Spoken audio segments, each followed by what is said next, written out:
Right now, at this very moment, something dangerous is happening at the 2026 World Cup. The Giants are not safe. Spain, ranked second in the entire world, could not break down Cape Verde, a nation of 500,000 people, a nation playing in its first ever World Cup. They didn't just survive against Spain. They held them to nothing. 0 goals. Turkey, one of the favorites in their group, got ambushed by Australia, who scored twice and walked off the pitch as the story of the day. And France, the reigning, swaggering giants of European football, were given a real fight by Senegal, with an 18-year-old striker cutting through their defense like he'd done it 100 times before. This is not bad luck. This is not a coincidence. This is a rebellion. A coordinated tactical uprising by the so-called small nations of football, and it is already reshaping the entire 2026 World Cup. Today, we break down exactly how the underdogs are doing it, the tactics, the traps, the blueprint, because the empires of football are discovering something painful in North America this summer. The battlefield has changed, and nobody told them. To understand this rebellion, you first need to understand the new battlefield. For the very first time in history, the World Cup has expanded to 48 teams. That is 16 more nations than ever before, 12 groups instead of 8. And here's the twist that changes everything tactically. It's not just the top 2 teams in each group who advance. The 8 best third-place teams across the entire tournament also sneak through to the knockout rounds. Think about what that means in military terms. In the old format, every group was a closed fortress. Lose one battle and your campaign could already be over. Teams had to defend everything, all the time, with no room for error. In this new format, the castle has more gates. A small nation doesn't need to win every fight. They just need to be competitive enough, often enough, to sneak through one of those extra doors. This single rule change has done something fascinating to underdog psychology. They are no longer playing for pride. They are playing with genuine mathematical belief that they can advance.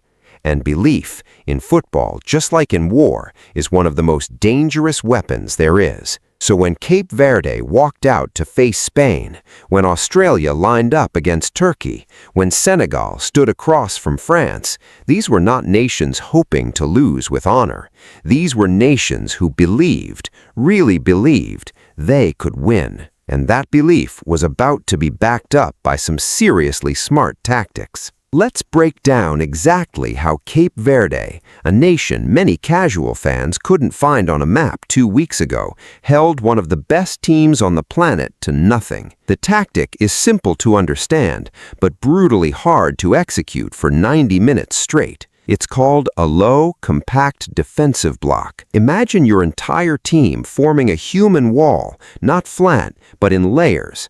A defensive line, a midfield line just a few meters in front of it, and almost no gaps between the two. Spain's entire game plan is built on quick, intricate passing, finding small pockets of space between the lines and slicing through them.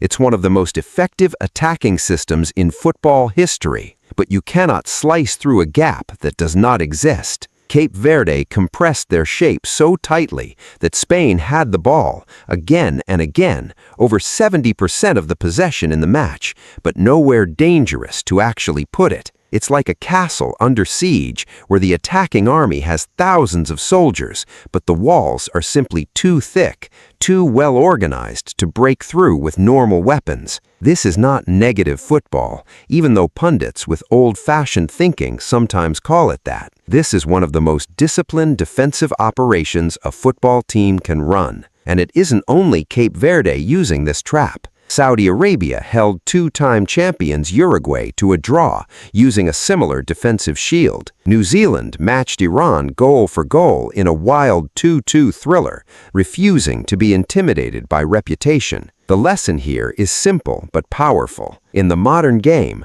organization can cancel out talent. But defending alone doesn't win you football matches.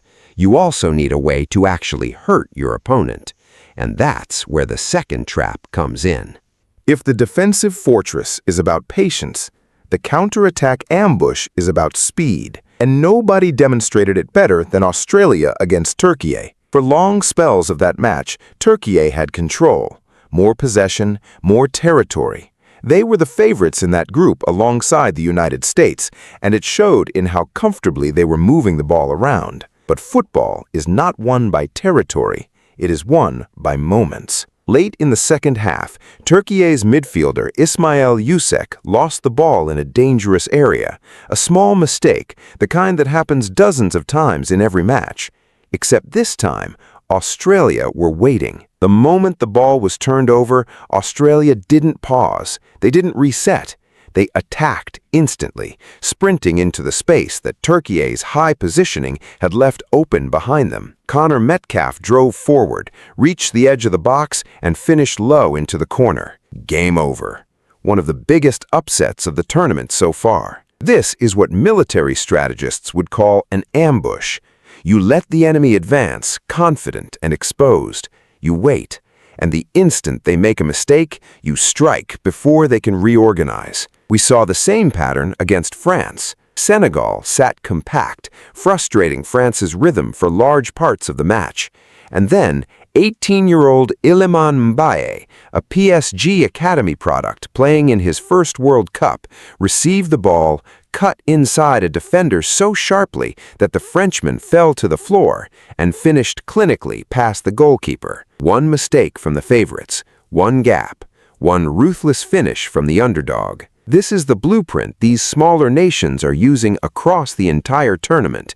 Absorb the pressure, stay organized, and the moment the giant blinks, strike. It is not always pretty, but it is devastatingly effective.